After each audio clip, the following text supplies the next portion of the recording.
Hi everyone, good day. This is Audrey Catarina, a BS Ed Math 3 student of CTU San Romeo. So for today, let's discuss about the laws of exponent. But first, let us introduce what is an exponent. So what is an exponent, Monday class? So exponent refers to the number of times a number is multiplied by itself. So mao ni siya kung kapilaon nato i-multiply ang number sa iyahang kaugalingon. So here is our example. So 4 cube. So mahimo siyang 4 times 4 times 4. So pila man ang 4 times 4 times 4? So it is equals to 64. So next, let's have the vocabulary. So para mas mahibaw-an nato unsay mga tawag sa iya ha. So the expression mao ni siya say x squared mo na siya tawag. Expression ang tawag ni x squared. While si x ang tawag ni x is the base. While si squared ang gitawag ani sa iya ha, it is the exponent or the power. And now, let's proceed with the laws of exponent. So, kana ato ang mga makita diharon, mao na siya ang different laws of exponent. But, ato na siyang tagsa-tagsaon para mas masabtan nato siya pag-ayo. So, our first law is the zero exponent. So, any value or variable raised to 0 is equal to 1. So, bisag unsa pa na nga value nga i-raise na to og 0 nga power, ang equal jud na niya kay 1. So example, we have 6x raised to the power of 0. So si x raman ang gi-raisean og 0, so si x ra ato ay equal og 1. So 6 times 1, so we have final answer is 6. So how does it work? So inani siya. So a raised to the power of 4 divided by a raised to the power of 4. So if inani gani siya kay, if divide gani kay ato ra man siyang a minus ang exponent. So mahimo siyang a raised to the power of 0. So a raised to the power of 0, so it is equal to 1. So pero if imo siya i-divide diba ang same number kay mahimo man siyang 1. So man siya a raised to the power of 4 divided by a raised to the power of 4 is equal to 1. So that is the law of zero exponent. Next law, we have the identity exponent.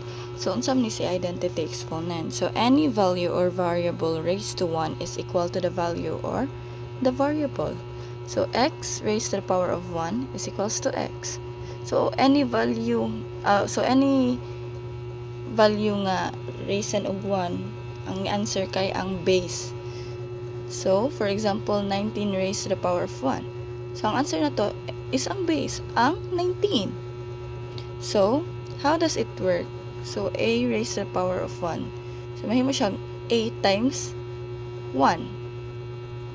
So, mahimo ang answer na to is ang a. That's how it works. So, let's just remember that any base raised to the power of 1 is the answer is the base itself. Our third law is the product rule. So when multiplying with the same base, add the exponent. So inani ni siya x raised to the power of a times x raised to the power of b. We have x raised to the power of a plus b. So kay same man sila og base, which is ang x. So example, we have 6 squared times 6 raised to the power of 5. This equals to 6 raised to the power of 2 plus 5. Kay pareha man sila og base, which is the 6. So it is equals to 2 plus 5. 6 raised to the power of 7. So pila man si 6 raised to the power of 7? We have 279,936. So mao na siya ang final answer. And how does it work? So we have x squared times x cubed. So ato ra siya tagsa-tagsaon, x times x times x times x times x. So kani siya nanan siya imaginary exponent, which is 1 tagsa-tagsa. So mahimo siya x raised to the power of 1 plus 1 plus 1 plus 1 plus 1 plus 1. So i-add ra to na to siya ang katong mga 1. So we have our final answer x raised to the power of 5. Kay giadra na to ang exponent nga 2 and 3. The fourth law is the quotient rule. So, when dividing with the same base, subtract exponent.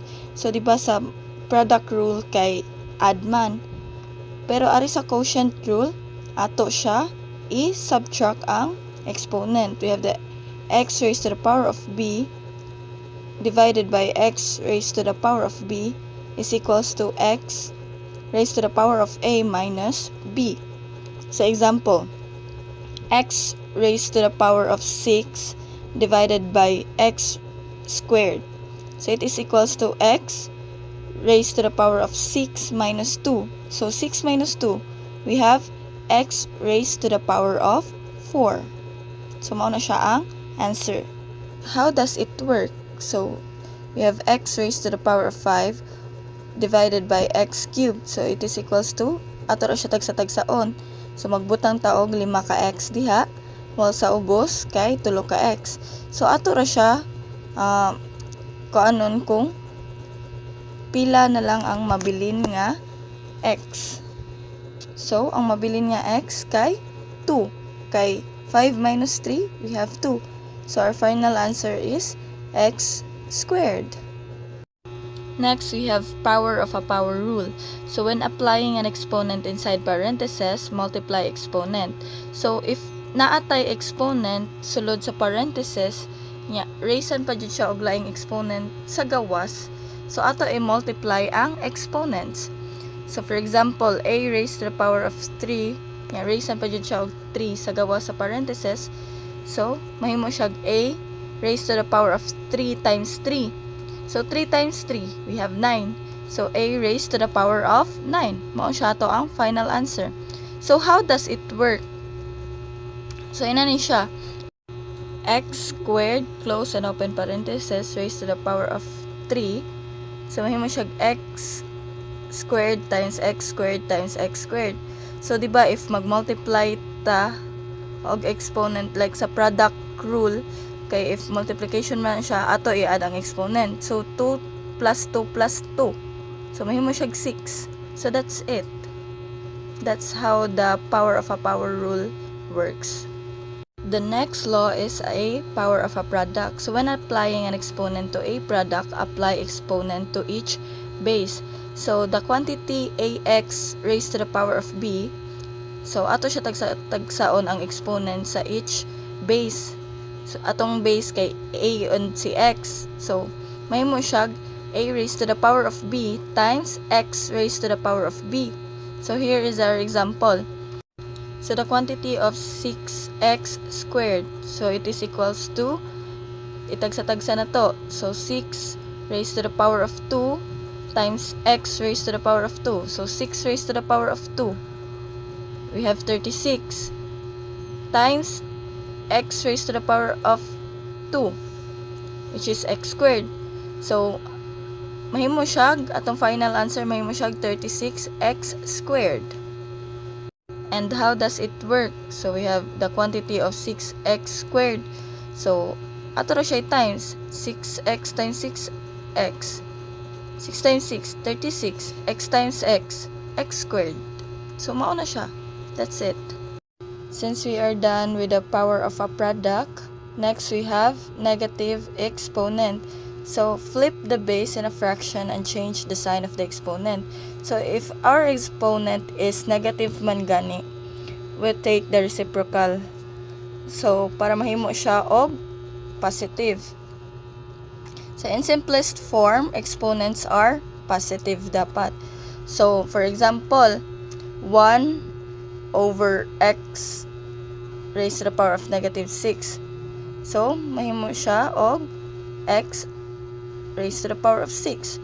If ato ang exponent gani kay x raised to the power of negative 8, ato siya reciprocate.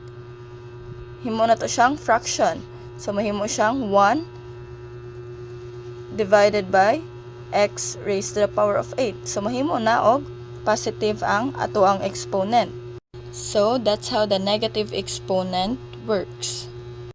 So for our last law of exponent, we have fractional exponent. So inside exponent goes on top, outside exponent goes on bottom. So if we have radical expression gani nga na exponent, himuon na to siya og fraction. So for example, the 9th root of x to the 4th power. So ang 9 ana kanang naa sa gawas mao siya ato ang denominator, while ang 4x kanang naa sa sulod kanang x raised to the power of 4 mao siya ato ang himuon og numerator ang 4.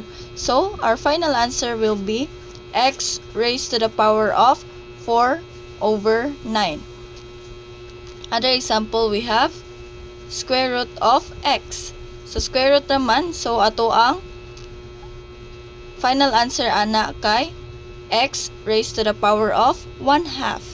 So that's it. That is the fractional exponent. So these are all the laws of exponent, and I hope you've learned something from this discussion. So I have some problems here that you can practice at home to test your knowledge or learning about the discussion. So feel free to pause the video. And that's it, everyone. And this is Miss OJ Katarina. Goodbye!